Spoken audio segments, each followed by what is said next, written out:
But okay, no, welcome, Dax. We're all here. Baruch Hashem. Dara. Okay, the first thing is we're going to spend.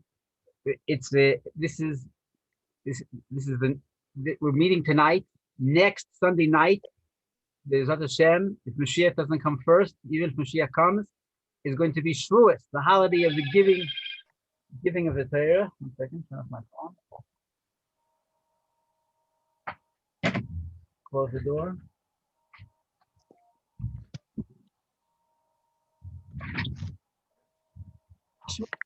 Week is Shavuos.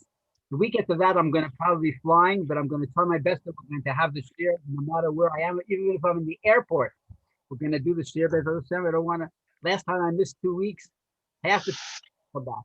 So we have to make sure that we're going to have a shir in 2 weeks. But now we're going to speak about Shavuos because we're not going to meet again before Shavuos. What is the idea of Shavuos? Each and every Jewish person, whether physically or spiritually, is counting 7 weeks and 49 days, counting to the counting the anticipation of getting the Torah from the day that we left Egypt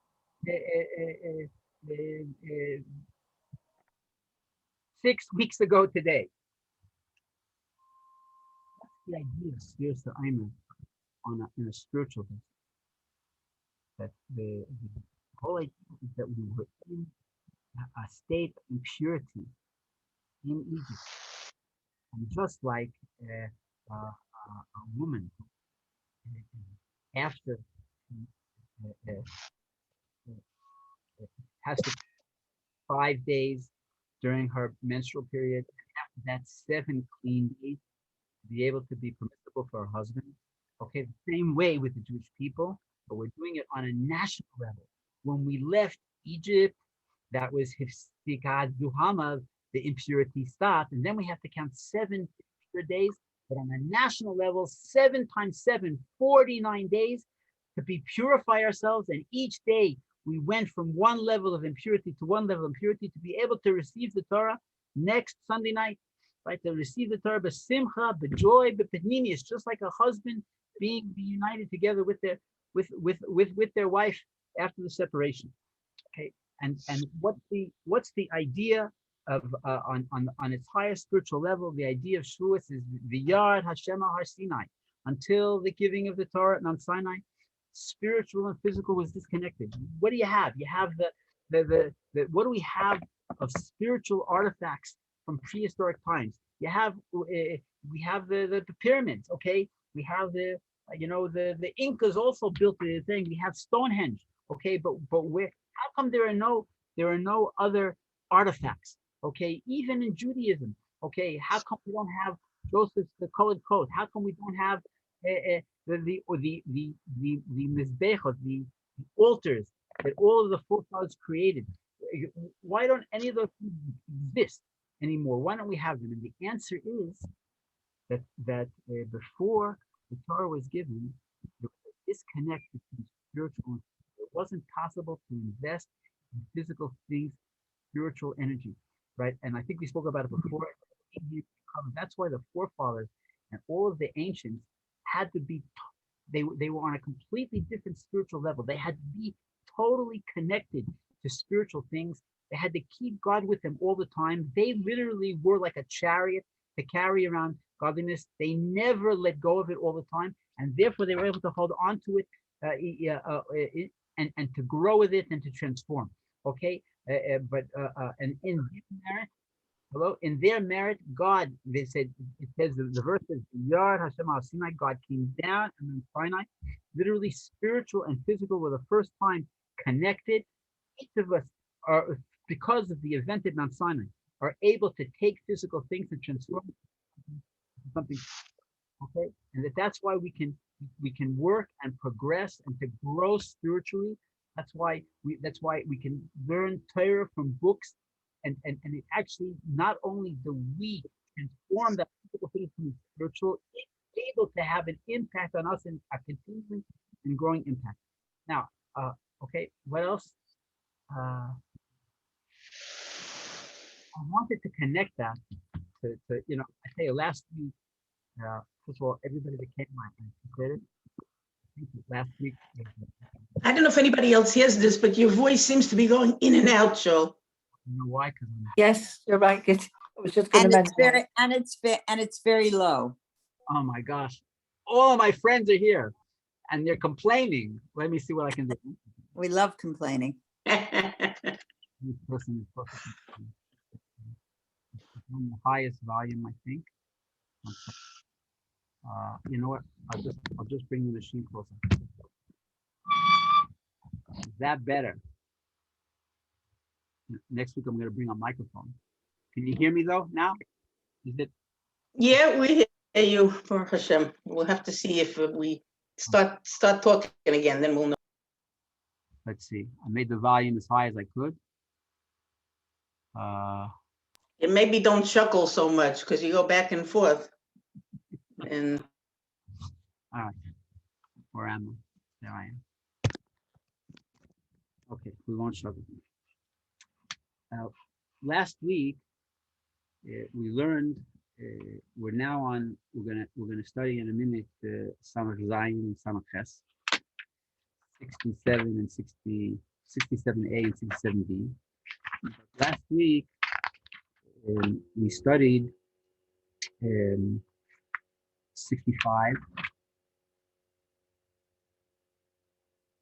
No, 1 second.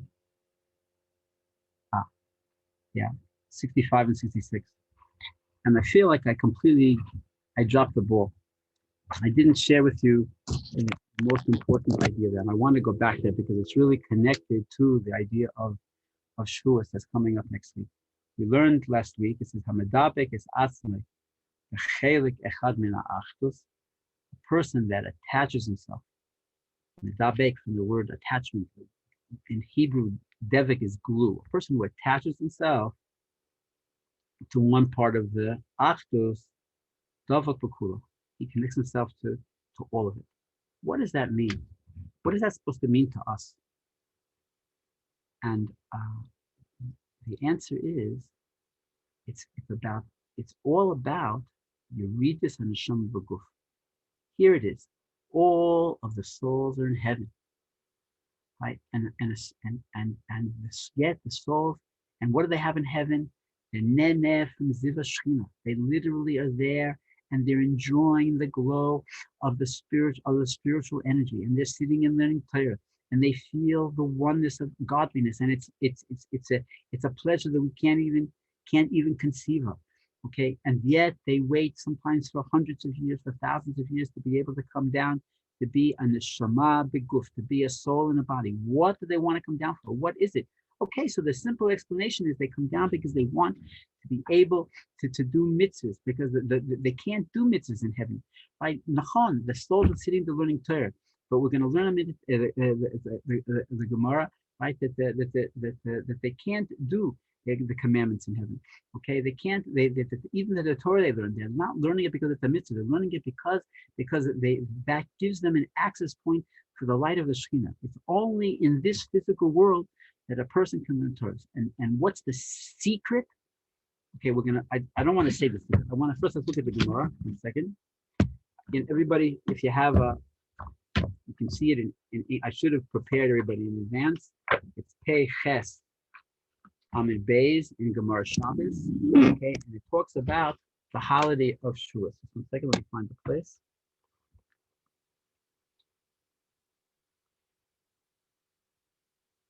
Okay, so there was a particular Tana, Rabbi Yeshua ben Levi, okay, and he was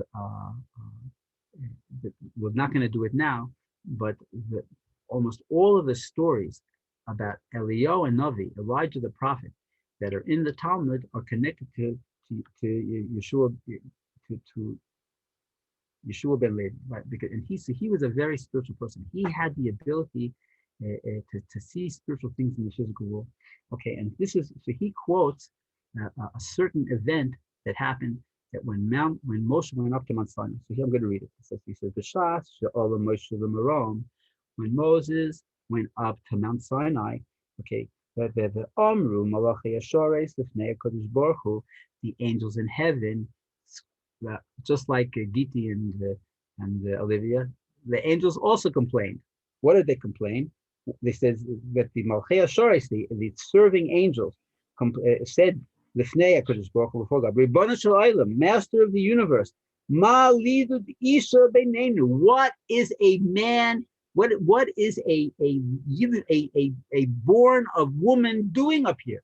What is a human person doing in the heavens? Omar lehem. So God said to them, "Lekabel Torah," to receive the Torah. At the holiday Shavuos is Matan Torah. Moses went up to receive the Torah from God. Right? They said, "Chamuda ganuza sheganuza lecha teisha moshe shivim the arba daireis kodem shenivra olam atamavaki shlitna levasa badam." The angel said to God, I mean, can you believe this? The angels are what? The angels are arguing with God. What do they say? They say, Amar Lefanav, Chamuda Ganuza, a wondrous hidden thing.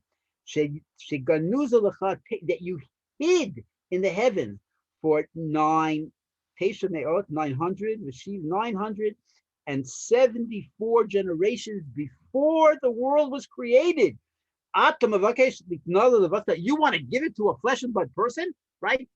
It's so you're going to take the Torah, this most spiritual, refined, wonderful, divine thing, and give it to people who are not in control of themselves, people who do things that are inappropriate, people who live in a physical world, right?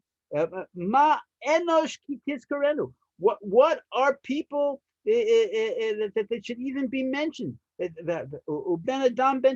what are people that you should deposit it by them? What's the even that thought? Right? Hashem Adonenu Ma Adir Shimcha B'Kol Haaretz. That God, our Master, Ma Adir, how wondrous is your name in the land. Because why are you wondrous in the land? Because you gave your glory in the heaven. You didn't give the Torah to the physical world. Because your Torah is in heaven, it's distant from the world. God said to Moshe, he said to Moshe, give them an answer. Okay. Moses said to God, we learned this about 3 months ago, if anybody remembers this particular part. He says, God said, Moses says before the Eibishter, Misyarni Shema Yisrafuni Be'evel. I'm afraid they're going to burn me up, because he's surrounded by infinite numbers of fire-breathing angels. They're going to burn me up with their lips from their anger that I'm going to answer them. The God says to Moshe, if you can just picture this, everybody, hold on to my throne, to my chair of honor, and give them an answer. So Moses holds on to God's throne, and what does he say? He says, 1 second. Oh, from the minute he continues, the minute he held onto the chair, that all of the clouds is separated. 1 second.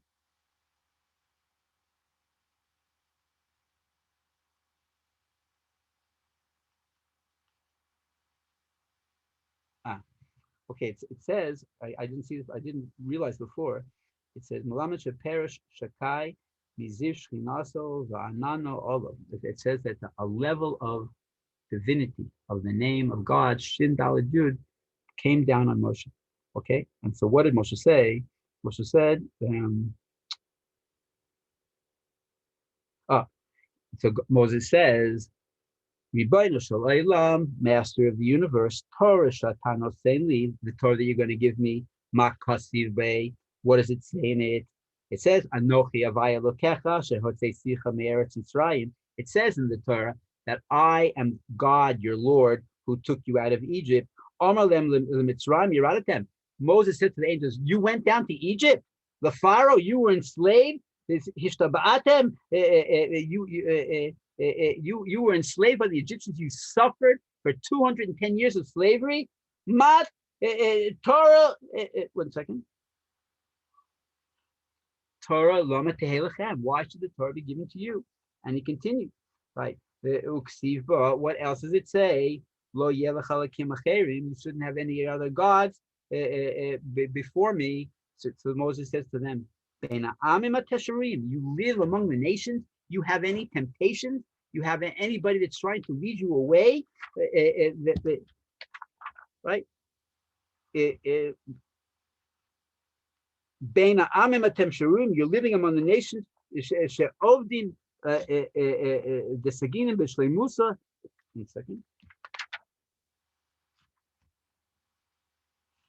Oh, 1 second. Yes. Okay. He says, do you, I'm looking at each of the people here.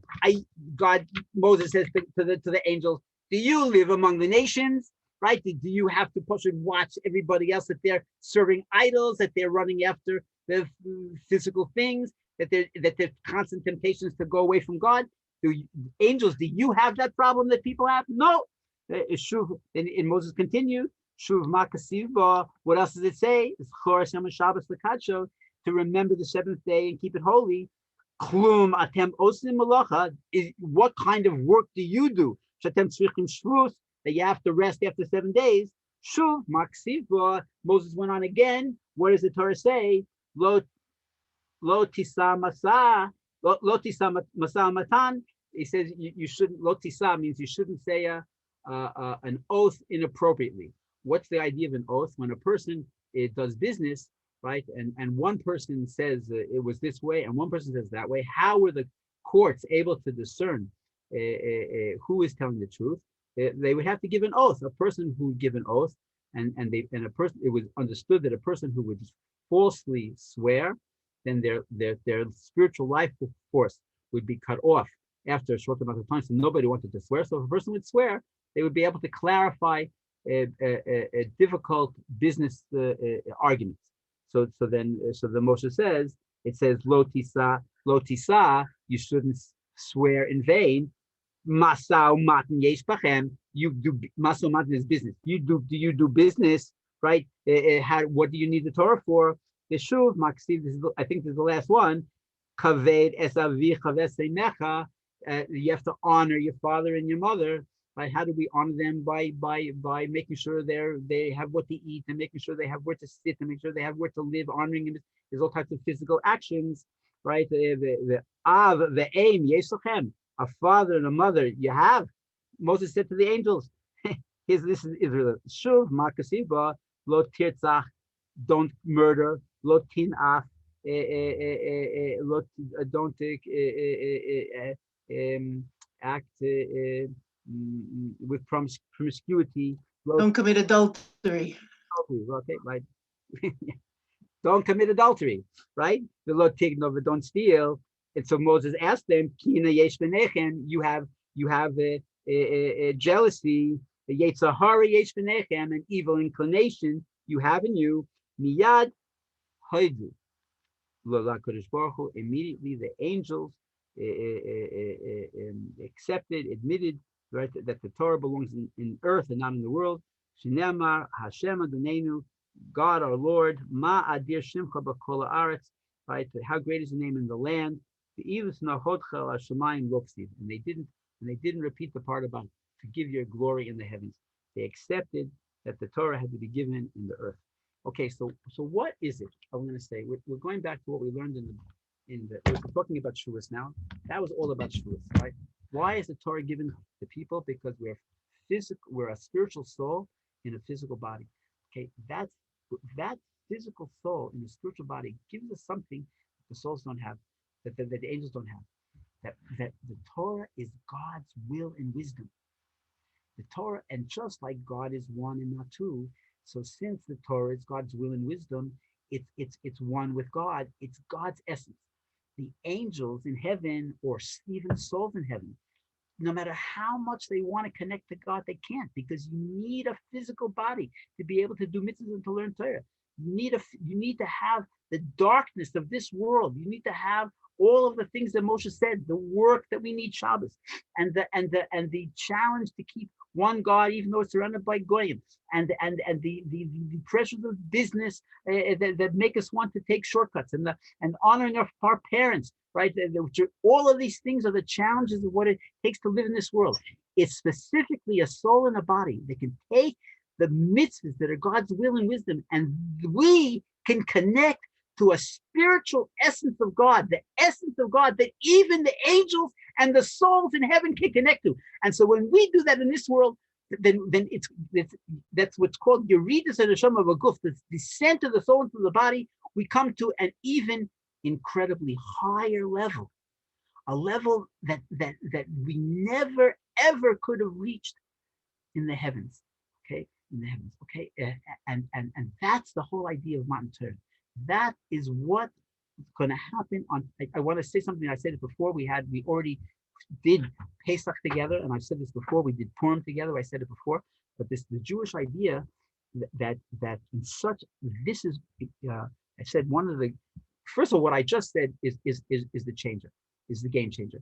The fact that by that the mitzvahs we do and the Torah that we study are able to connect us with God's essence, and that instead of just being receivers, that empowers us to transform the world, right? We become influencers. We become mashpiyim instead of just receivers, okay? And that's what God wants us to do, to transform the world, and that takes us to a level that we never could have ever reached from being in heaven. The soul could never reach, and the angels certainly can't reach. Okay, and all of that happened because of the giving of the Torah on Mount Sinai. God came down on Mount Sinai so that we should take the world and raise it up. Again, God came down, the Yard Hashem al Har Sinai, so that we, through even though it's difficult, I'm looking at each of my friends here. Every single person has to struggle. Okay, in their particular field, right? You know, it's a Adam Amal Yulad. Each person was made to struggle. Yegaiti, it says Velo Matzasi. If I say I tried and I didn't accomplish anything, don't believe him. If I said I didn't try and I accomplished something, don't believe him. It's only when I tried that when you can believe the person they accomplished something. Each of us has our own challenges, and it's those challenges that let us transform our environment, that we should control, that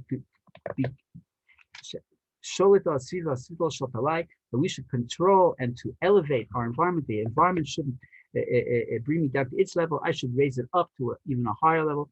All of that came about through the giving of the Torah Mount. So what does it care? What do I care? It happened 3,300 and something 30 years ago. And the answer is because we believe, as I said before, and time is a spiral.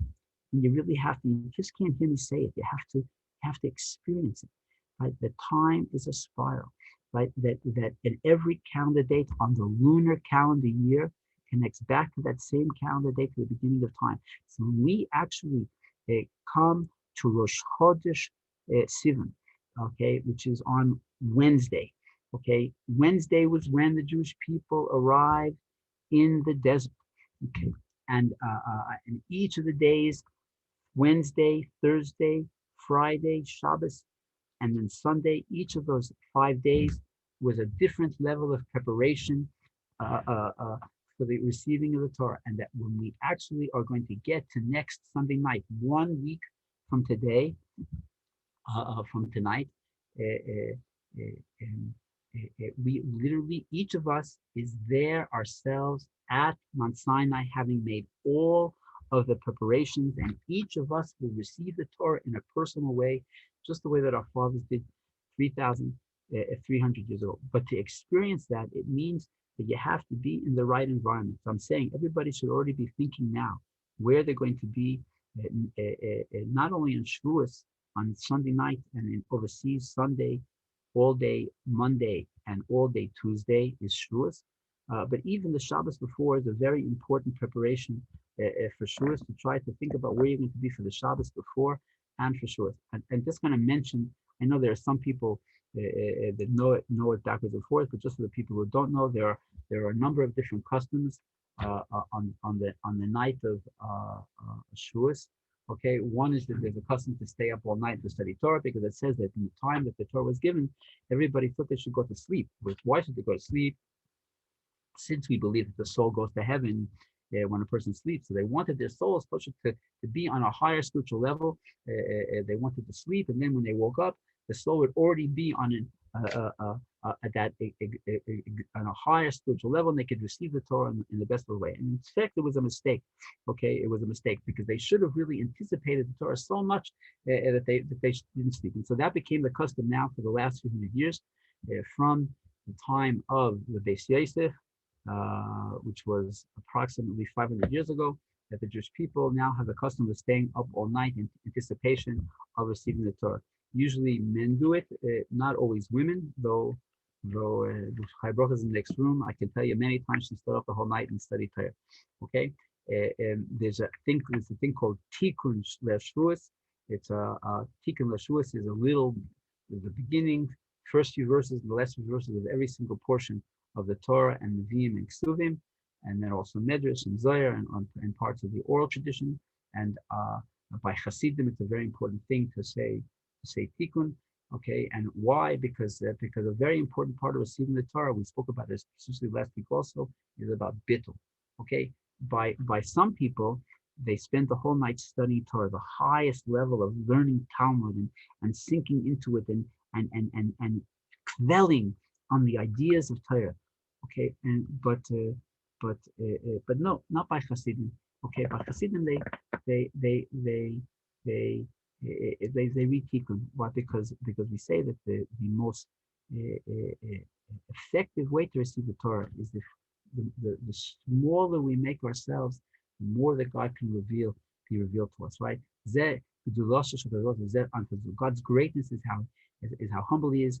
That He made a whole world where we can't see Him. He contracted Himself, and the more that we contract ourselves, the more that we can receive the Torah. And that's why people spend the whole night reading Torah words, just reading them.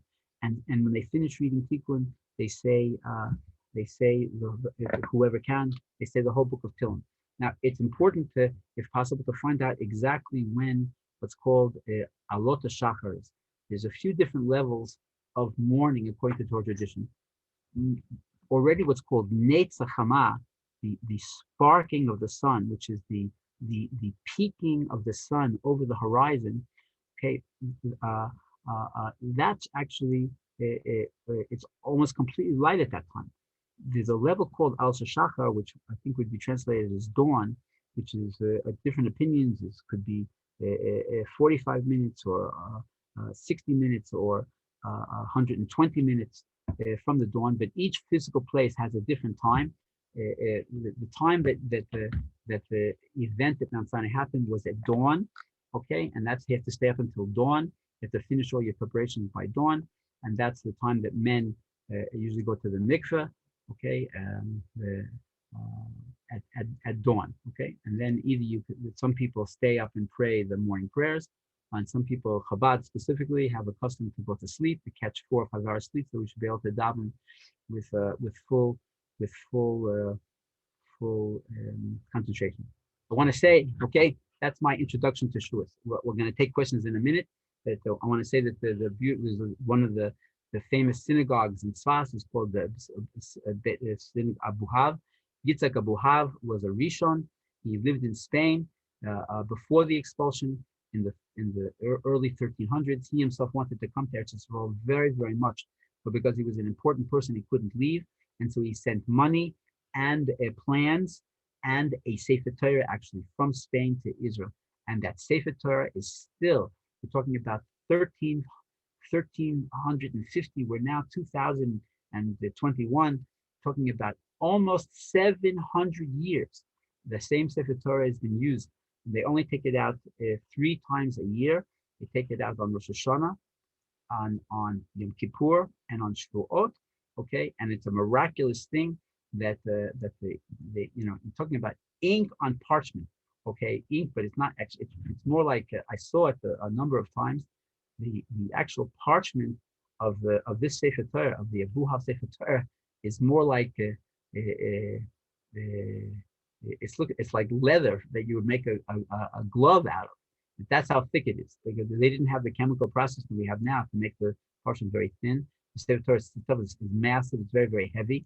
Okay, but it's still being used today, 700 years later, and the ink isn't peeled off. It itself is it's a miracle. I mean, we don't make a big deal about it. We don't want any scientists.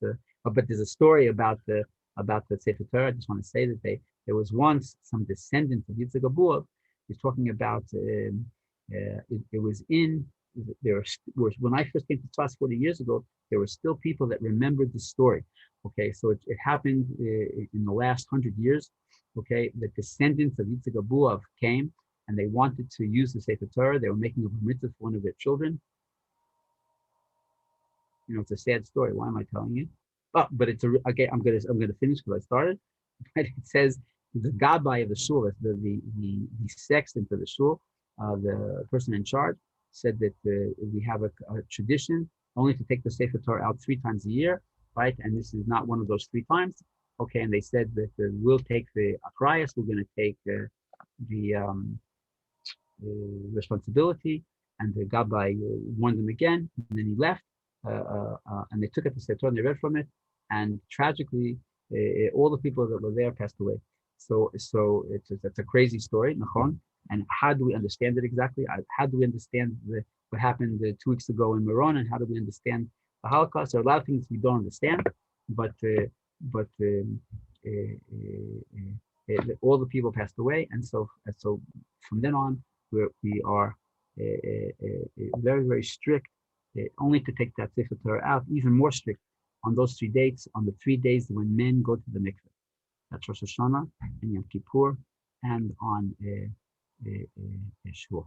Okay, so anyway, I'm connecting all the things we said about Shavuot to what we learned last week about a person who is tofes nixasa, tofes mekulo. When a person, it touches even a little bit of something essential, of something divine, he's getting all of it. And that's what happens when we study Torah. And when we study Torah, we're literally hugging the Eibishter, no matter how many, hugging God, no matter how many garments he has. He's wearing 25 suits. It doesn't matter. But when he's it doesn't matter how many suits he's wearing. Still, when you're hugging, you're still hugging the King. And that's the same way with Torah and mitzvahs. That when we're doing mitzvahs, we're surrounded by the energy of the commandment. When we're studying Torah, not only do we have it around us, we have the Torah inside of us. Also, like it says in the 5th chapter of Tanya, that we have it inside us and around us. Ein yichud kamohu. There's no union in the whole world like when a person studies Torah. Okay, that he's connected with Hashem both inside and outside, and all of that came from Matan Torah 3,300 years ago, when Moshe Rabbeinu argued with the angels and said that the reason why the Jewish people receive the Torah is because we are souls and bodies, and because we are souls and bodies, we're able to reveal the divinity in the Torah and mitzvahs we do in this world in a way that the angels and the souls in heaven cannot. And I'm going to end with an analogy, and then we're going to study the Keter Shem Tov. The analogy my son-in-law told me, he just told me an hour ago, my son-in-law Ari Brod, and he said that there was a story once of a father that passed away, and he left as an inheritance a very beautiful set of clothes with all these precious gems sewn into it, okay, and something magnificent, okay, but he didn't say who was supposed to get it. And so after the Shiva, they mourned for their father, and they started to decide who's supposed to get this suit of clothes, and there wasn't any will. And the father hadn't said anything about it, and they started to argue. And the oldest son said, "Well, it has to go to me because I'm the elder. I'm the Bechor, and the Bechor is supposed to get a special portion." And then the other son said, "But I spent more time with father than anybody else." And then another son said, "Okay, but everybody knows that father liked me."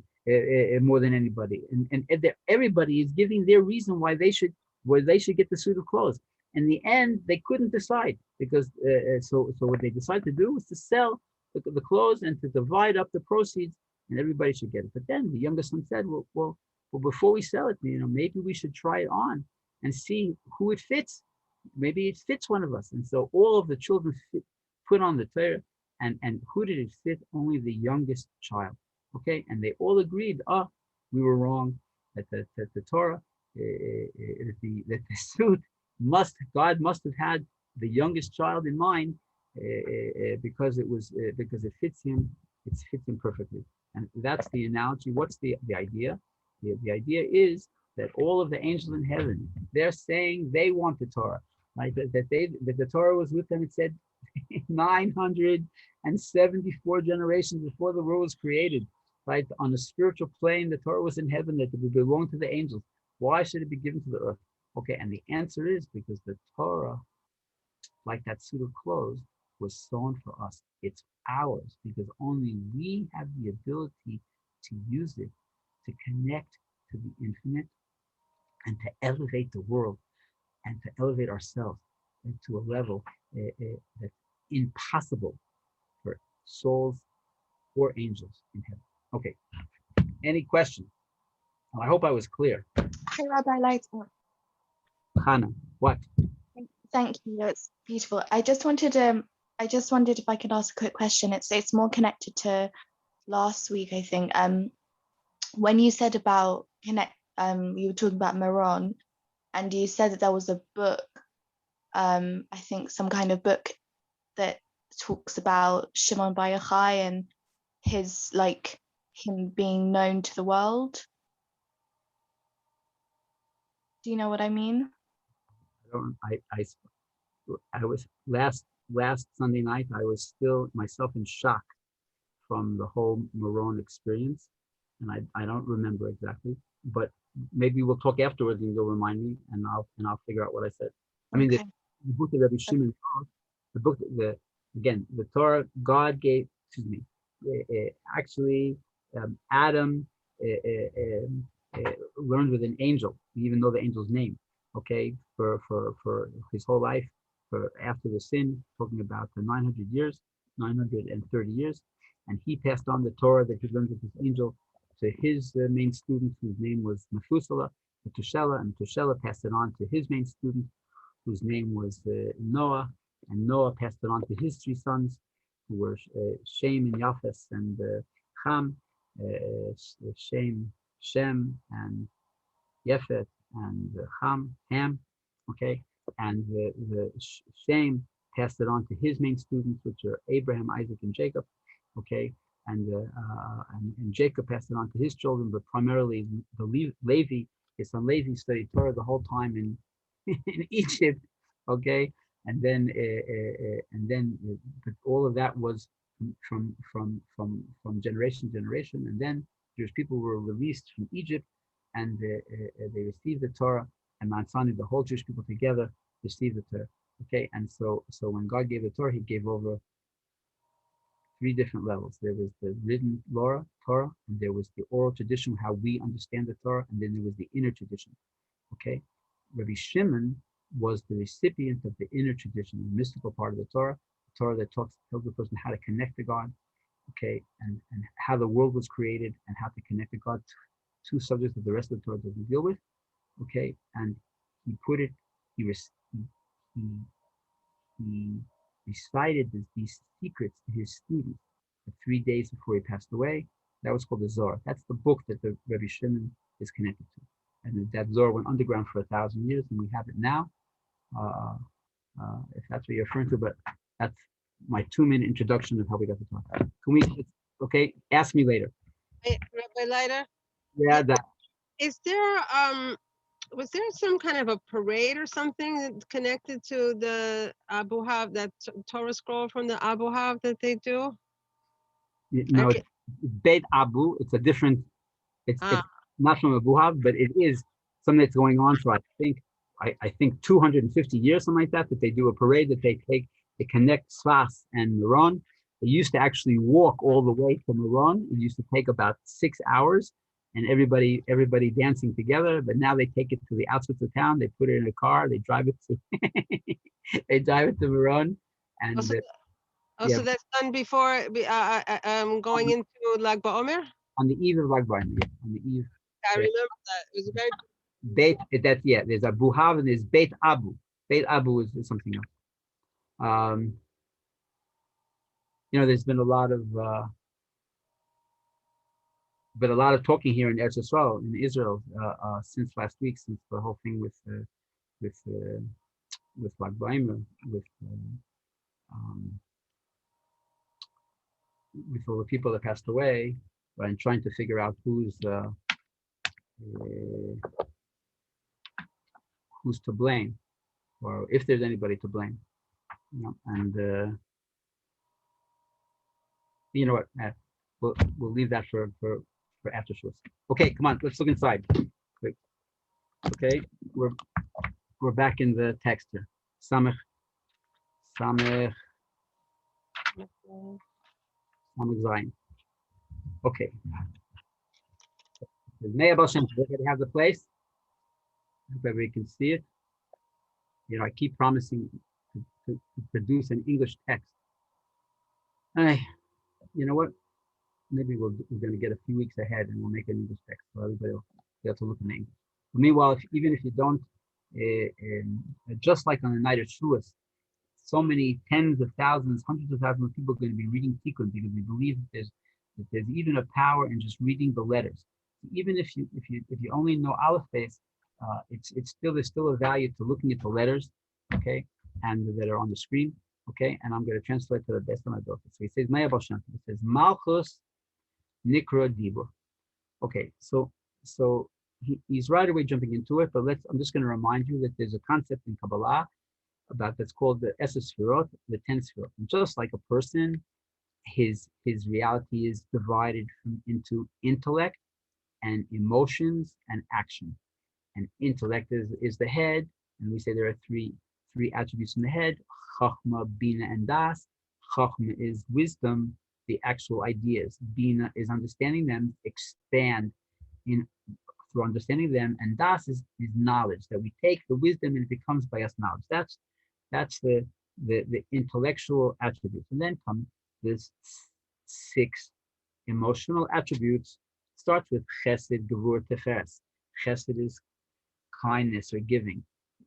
Gevurah is holding back, is severity, is judgment. Tiferes is compassion.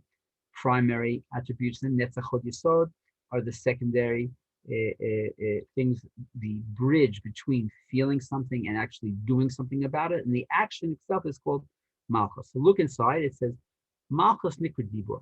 The last of the 10 spheres, Malchus, which is, what's Malchus? Malchus is kingship. How does a king communicate? By speaking. What's this idea of, what does Malchus do? Malchus is a spiritual level, but by the Shefa, the flow that Malchus gives over, okay, it creates a physical world. The same way that when a person speaks, they take the things that are inside them and they reveal it to another person.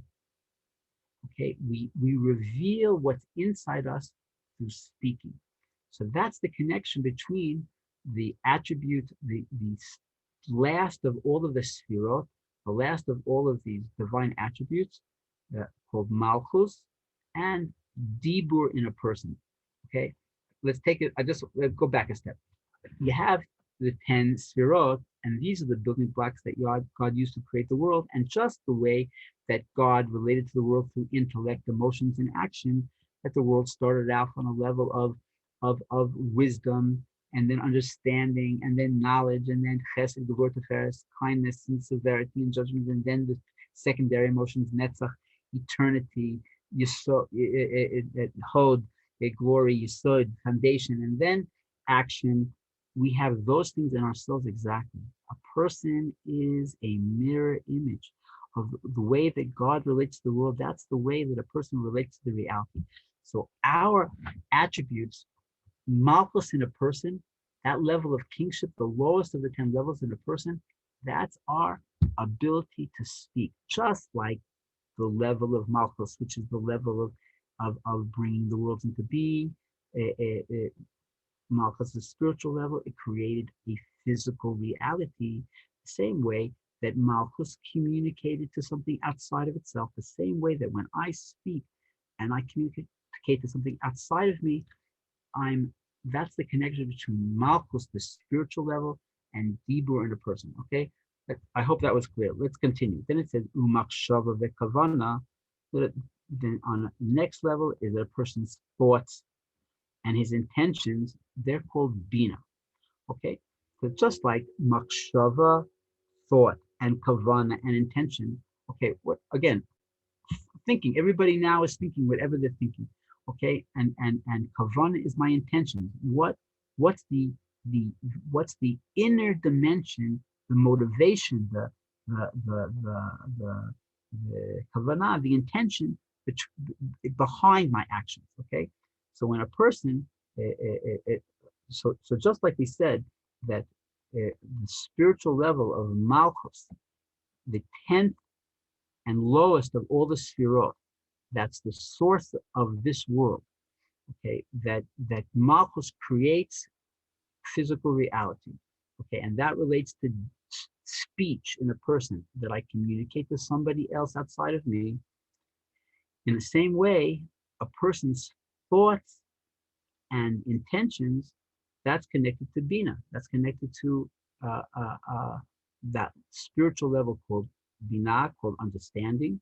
Okay, that my thoughts, and just like my speech is connected to the attribute of Malchus kingship, so also my thoughts and my intentions are connected to the spiritual attribute of understanding.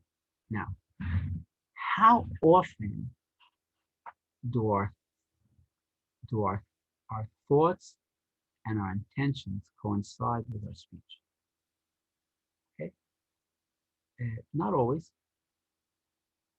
How often do we tell the truth completely to people around us?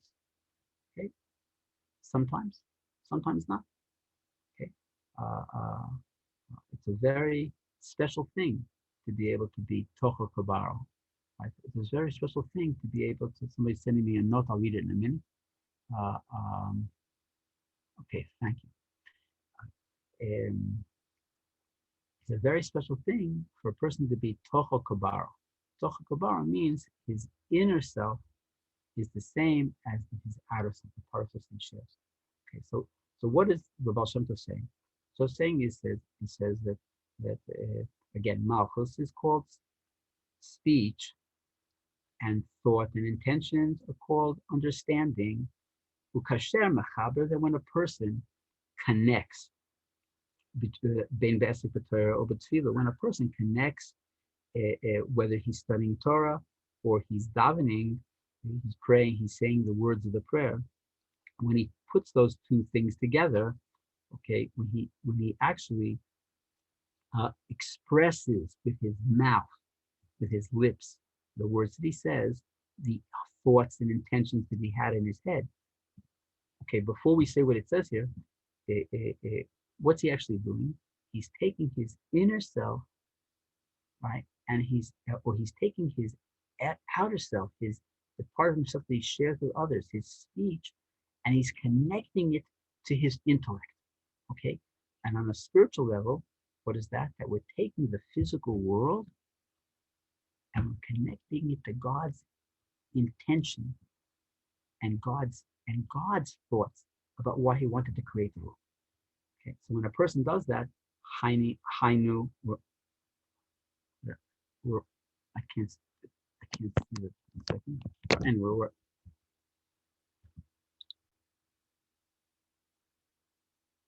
on the third line down, the second word in the line. Right. When a person does that, right, the hainu hadibur ima kavana, that he connects his speech to his thoughts, he doesn't let the words come out of his mouth until they are in line with what he feels in his thoughts. Then what is he doing, in fact? He's taking this physical world and he's elevating it back to God's original intention. That what was God's intention? that he wanted it to be a dwelling place for him. When we connect, each of us, Han and Kiti and whoever EM is, and Ron and Reba, Dak, right, and Olivia, Moshe, when we take our speech and we let it express, we take our holy speech and we let it express our holy thoughts and intentions, what we're doing is we're making a connection in the higher worlds between God's creation of the world, that's Malchus, and God's intention to create the world was to what? To make a place where his God will be revealed. Okay, and when that makes God, in a certain sense, so happy, it opens up all of the conduits that it draws down. There's just like an explosion is the wrong word, an effluence, an incredible flow of spiritual energy into the physical world. And that's what he says. Behind you, a dibur and a kavana, when a person connects his speech with his intention, as mechaber u'metasher malchus u'madina, then he connects this world with God's intention in the higher world. In other words, we have the ability, because I was made in God's likeness and image, and I have, just like I have speech and I have thoughts, and my speech is connected to the sphere of Malchus, and my thoughts are connected to the sphere of Bina, of understanding. When I connect my thoughts, my speech to my thoughts, that I tochel kabaro, that I'm giving, I'm literally expressing my spiritual highest thoughts through my speech. When I learn Torah, and I feel like I'm learning God's will and wisdom. I can feel it. I'm throbbing with that divine energy. And when I say the words of prayer, and I'm living those words, I'm not just saying words, I'm living it, that I'm actually, each word, Ashrei, Yoshve, Vesecha, Odia, Luchasecha, happy are those, happy are we, Yoshve, Vesecha, that's sitting in your house, in God's house. This whole world is God's house. Odia, Luchasecha, we're going to praise you always. When I say those words, and I really mean it, and what I'm doing is I'm connecting this world with the spiritual, highest spiritual realms, and I'm opening up all the conduits, right, to bring a flow of energy there. Okay, and again, and that's, okay. But our MS, our Emet Wait, so is not, 1 second. Let me just finish. Finish. okay. Okay. Moshe Emes, the Torah so Emes. He said that's what he says here. Beside, the end is very beautiful. Okay. It says, 1 second. It says it's a verse from Shir Shirim. It says Mizois Ola Min Midbar. Okay, and it's about the bride in the Song of Songs. We read last week. We read 3 or 4 verses from the Song of Songs. How the bride was looking for her beloved. Okay, and so here it's right after that. It says the groom is saying, Mizois, who is she? Zois is the feminine. Me is who? Who is she? It's Ola Min Midbar. Who is she that's coming from the midbar, from the wasteland? So the Baal Shem Tov says, don't read it. Who is that, or who is she that's rising up from the desert? Read it like this. Me, the letters Mem and Yud. Each Hebrew letter has a gematria, has a numerical value. So Mem, it goes Aleph, Beis, Gimel, Daled, Hey is 1 through 5. Vav, Zayin, Chet, Tet, Yud is 6 through 10. Chaf is 20. Mem is 30. And anybody who wants a chart with the gematria, just email me or put it in the group, and I'll send it to you with all of the gematrias and all the letters and how to pronounce the letters. It'll be my pleasure. Okay, so it says, what's me? The word me means who, but me also is a hint to Bina, to the level of understanding. Why? Because it's as the Zohar says, there are, actually it's a Gemara, Rosh Hashanah. It says it's Nun Shar Bina. There are 50 gates of Bina that Moshe Rabbeinu, where each Jewish person, when he counts the 49 days of Sfirat HaOmer, when he gets to the 50th gate, That's when we receive the Torah. Okay, on Shavuot. Okay, Moses reached all 49 gates, and the day that he passed away, he achieved the 50th gate. 50, the number 50 is associated with the idea of bina, of understanding. Okay, and then what's Zeus? Zeus is a feminine, and so Malchus is the last of the 10 Sefirot, is always referred to as her, because she receives from all of the 9 levels above her. Okay, and just like each person has male and female aspects, there are male and female, they're parts of our species. Male is the giving part and female is the receiving part. Okay, each person has both male and female parts, just like there are men and women. Okay, so Zos has to do with Malchut. So it says mi Zos, right? Ole, that the combination, the connecting of mi, which means bina, understanding, and Zos, which is Malchus. Ole, that when does it happen? Mina midbar. Midbar means desert, but it also is the same letters as we said before from the word medaber.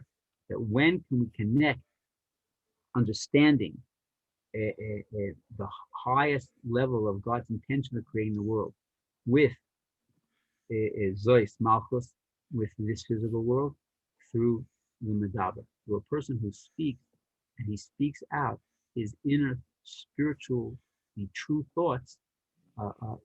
When we connect our thoughts with our speech, then we're connecting Bina together with Malchus. Okay, Moshe, what are you going to say? Okay, when Wait, this you is know what? about, I'm like getting excited because you're coming to me. I can see that smile on your face. So let me hear your question. And I'm like last week, I'm going to probably disappoint you, but I'm going to try. okay. Yeah, I believe your das. I believe what you say. But most of us, what we say is not MS, is not true. We translate it like that. Even Midrash, there's several arguments to the Midrash, there's several arguments to the Talmud.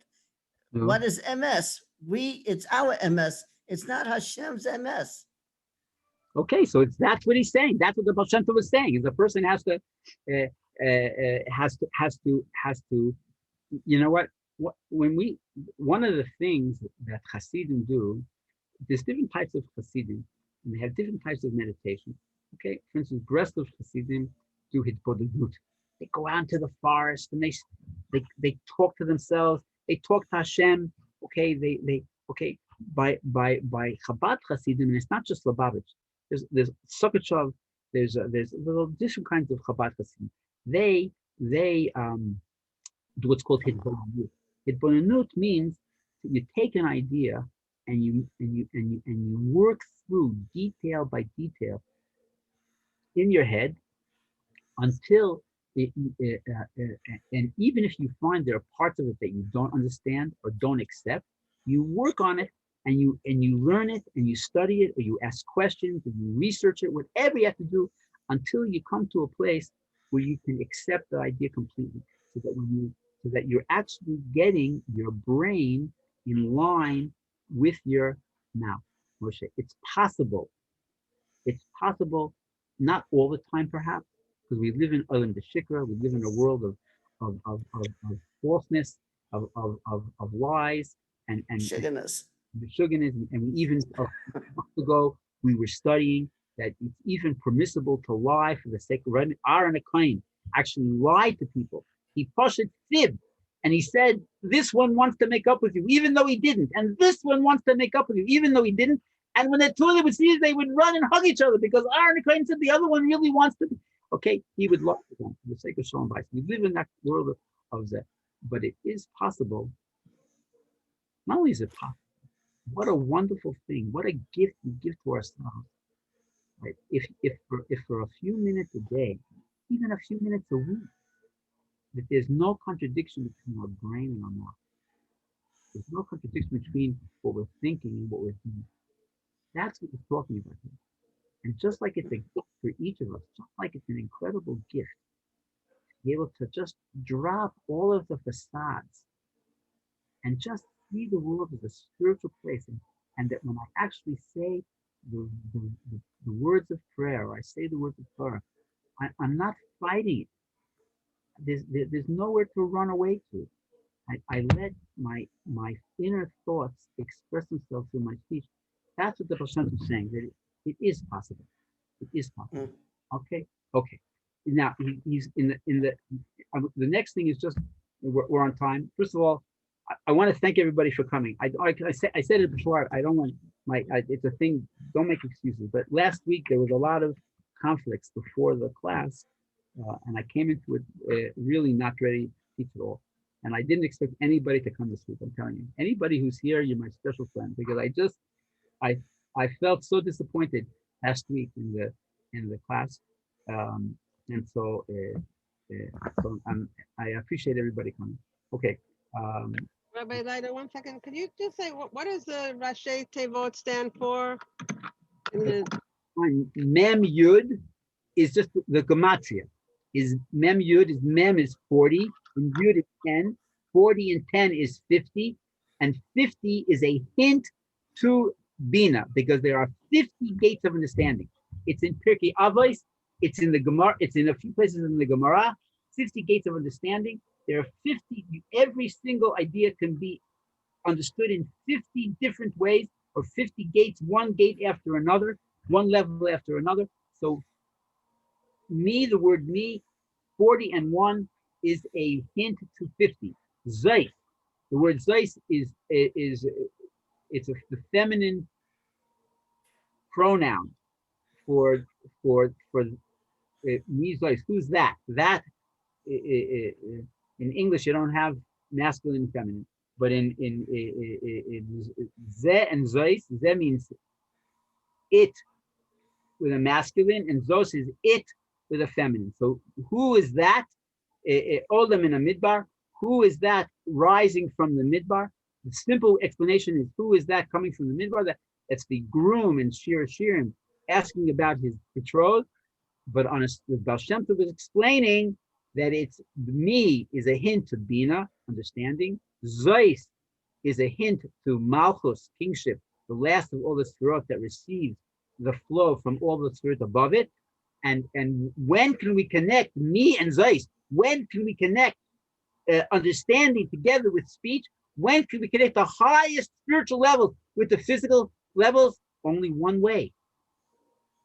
When a person speaks out Torah truth. Okay, and the Baal Shem Tov is telling everybody, take, I ran from a meeting today to daven mincha. I had a meeting.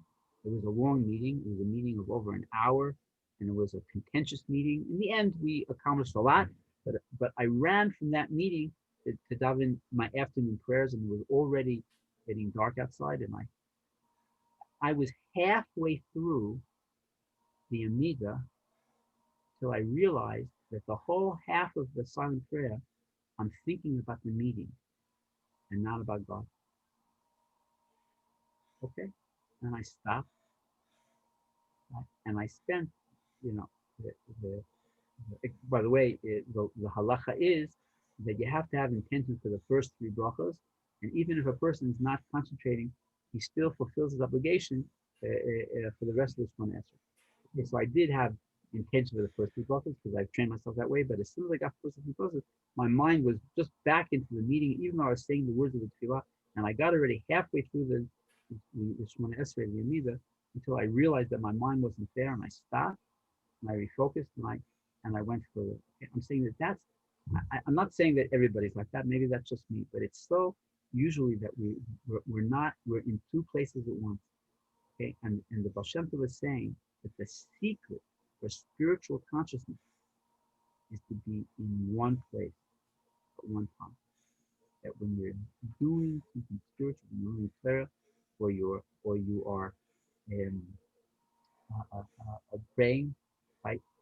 That's where your head should be, right? And as much as possible to push away everything else. And by the way, that was one of the things that 2 weeks ago that we spoke about, that we learned from Rishon. The Rishon was Paraso and Naso. That his Torah was his livelihood. He only had to say Torah, and even the rain would fall everything that he needed would come out from his learning Torah. Why? Because when he studied Torah, he was totally focused on his studying Torah. And that's what the Baal Shem Tov was saying here. Hashgacha Pratis, they were learning it close to, in between Lag BaOmer and Shavuos. Okay, the Baal Shem Tov is saying that the secret to the flow of positive spiritual energy into each of our lives is when a person connects his speech with his thoughts. Okay, when both inside and outside are involved in holiness. Yeah. So how does the adult connect with Malchus? Because just like Malchus, it says, the Zohar says, Malchus ein legamayo klum. Malchus has nothing of its own. It's only a receptacle for the energy of the 9 sefirot above it. In that way, it's a receptacle. It has a female aspect of being a receiver, and that's why it uses the word zeis. It could have said mi ze olam min hamidah. Who is this in the masculine? But no, it says mi zeis. Mi zeis. Mi is bina. Zeis, because it's a feminine pronoun. Feminine pronoun is a hint to Malchus. When you put Malchus, Bina, and Malchus together, when you put understanding and kingship together, right? Who can do that? Leila Min, don't read it midbar, desert, read it midaber, speaker. So, okay, clear? Yes, thank you. Thank you. Thank you for asking. So since the rabbi is not a tzaddik, you can't go so hard on yourself when What? your mind is somewhere else. Moshe, we're gonna talk to me about nothing exciting when we finish the last line here. We're gonna do Samech Zion because Samech Zion and we're gonna just do one more. This is very short. It says the King Kishahoya Echad Lomed is a Mishnah. There's a famous story from the Baal Shem Tov that once the Baal Shem Tov was with his student, okay, and they were saying Mishnah, but with incredible intention, as though they were reading. Mishnah is part of the oral tradition. Mishnah means to repeat Shanot, and it's a part of the oral tradition. That's part of. If we have Mishnah and Gemara that are part of every page of Talmud, okay. And so it says one of the students was once learning a Mishnah and learning it with in the way that we were discussing now, that he connected his intentions with his speech. He elevated his speech to his intentions. He elevated the world. Malchus to the from Bina, he brought the world back to the level of God's intention in the first place. And when he did that, there was such an explosion of spiritual energy. The Baal Shem Tov Omer lo Mashiyi lo Osid Begashmi B'Maiser Shohaya. He Kim Maiser Shohaya. That he would be able to, when the Baal Shem Tov would hear one of the students learning Torah in the proper way, he would have a revelation of prophecy. He could be able to tell that person what was going to be happening in the future, like something that he had, like something that had already happened. And there's a famous story that, but it's basically that story that the people were learning, and it turned out that a whole series of actions that happened in the city of Brod had been revealed by the Baal Shem Tov the year before, when he had heard some students studying together. Okay, and so what does that mean for us? Again, he said, when a person studies Torah in a sincere way, connecting his speech, elevating his speech to the level of his thought, that he's revealing with his speech, his inner level of thought, they're also connecting this world to God's intention, and therefore there's an incredible flow of spiritual energy, and through that the tzaddik is able to tell things that are going to happen in the future. Okay, and so again, the simplest lesson from that for all of us, besides learning sincerely, is to everybody should have a tzaddik. Everybody should be connected to, like I said a minute before, I'm connected to not just myself, my wife, my family. We're connected to the Rebbe, and when you're learning the Rebbe's Torah, when you're learning the Torah of any tzaddik, and now we're going to hear Moshe's point in a minute. When you're learning the Torah of any tzaddik, you are benefiting from that strength that tzaddik had to reveal things about the world, things about the future. You can tap into that energy by studying Torah. Okay, there's the 5 books of Moses. but then there's also all the different Torah of different tzaddikim, like that we learn from of all the holy books. Whether a person learns the Chumash with Ramban, or he learns Chassidus from the Baal Shem Tov, or he learns other Chassidus from the Rebbe, or he learns the commentaries in the Talmud. Wherever he's learning, when he's learning from the book of a tzaddik, he's tapping into that revelation that the tzaddik has. Okay, now Moshe has me to say, but just with Moshe, just 1 second, because I know it's 11:15 already. Thank you everybody so much for joining us. If Moshe and I are going to fight it out for the next minute, but before we do, if anybody has any other questions, okay, I would appreciate. I questions makes me helps me because I know people were listening. Okay. Well, I do have one question. It may be too big to answer very quickly, but isn't the idea that we've received the Torah a sign that we were failing, like, and maybe even God's plan wasn't working, and He had to then intervene and say, "Here's the roadmap," because we're that it's not. It's a sign of man's failing, or maybe even God's plan wasn't working, and so He had to come up and give us a roadmap because we couldn't figure it out on our own. Does that make sense to you that God's plan wasn't working? What a sad God! But they say about the atheist. What do they say? You say to the atheist, the God that you don't believe in, I don't believe in either. The God that, okay, I hear what you're saying, and I actually remember. Okay, that again. The Torah can be. We just said there are 50 different levels of understanding. Torah can be understood on so many different levels. Okay, on the one hand, not at all. Let's take it how it was. The Jewish people were slaves to Pharaoh.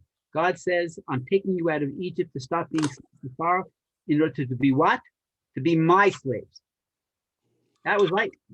Avdihem, you're my slaves, not Pharaoh's slaves. Okay. And what does a slave do? He does what the master wants. And so God gave us the Torah, God's will and wisdom, that we should know what God wants, and we should have to serve Him in this world. I don't see any failure here. He was giving just like that. If I explain that analogy of the suit properly, of the coat with shining gems in it, okay, the Torah was sewn for us. It was sown for us. It was given to us that we should be able to express our abilities, our strengths, to strengthen our weaknesses, to use out this world to transform from spiritual to physical. I think that's the what more could you want? You could ask his question, Shaul, about the Mabul, where the Torah itself says, "Vayinochem Hashem," that Hashem regretted what he did, and he decided maybe to go to Plan B. Maybe that's his. Okay, but what? All right. So wait 1 second. You're asking me on a different masechta. Let me just think for a second. Do you understand what Giti's saying, Ron? She's saying that it says that God regretted what He did, and He wanted to change the world and bring it and make it into a. The way that the Arizal explains it is that the same souls, right, that were at the Mabul were the same souls that were at the Tower of Babel, and they were the same souls again of the Jewish people, right? They had to go through a certain amount of progressing and maturing until they would get to the level that they could receive the Torah on Sinai. They went through 3 different birurim, 3 different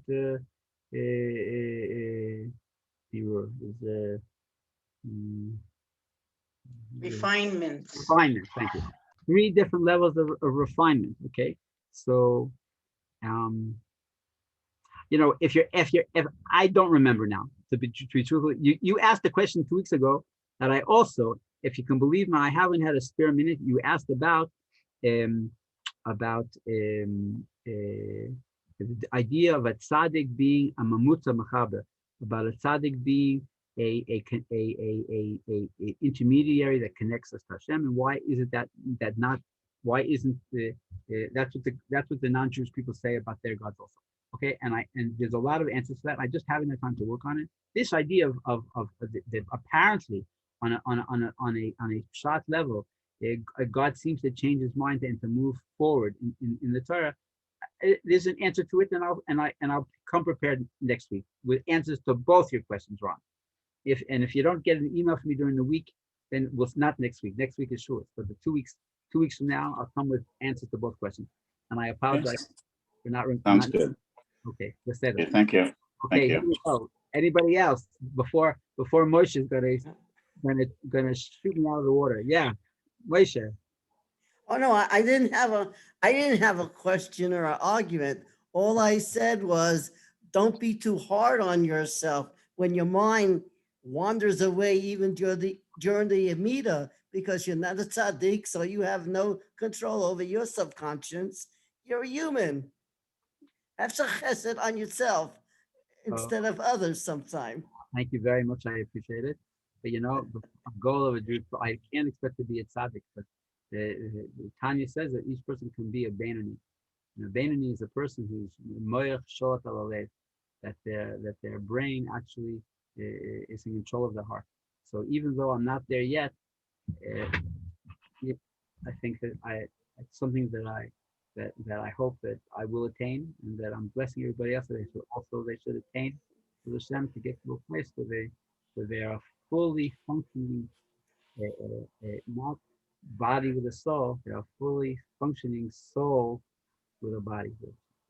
Even Melech David, he had problems before, and he finally made it. We didn't even speak about that, but the idea of Shuas connects the biggest tzaddikim with Moshe Rabbeinu and David HaMelech and the Baal Shem Tov. And what do the three of them have in common?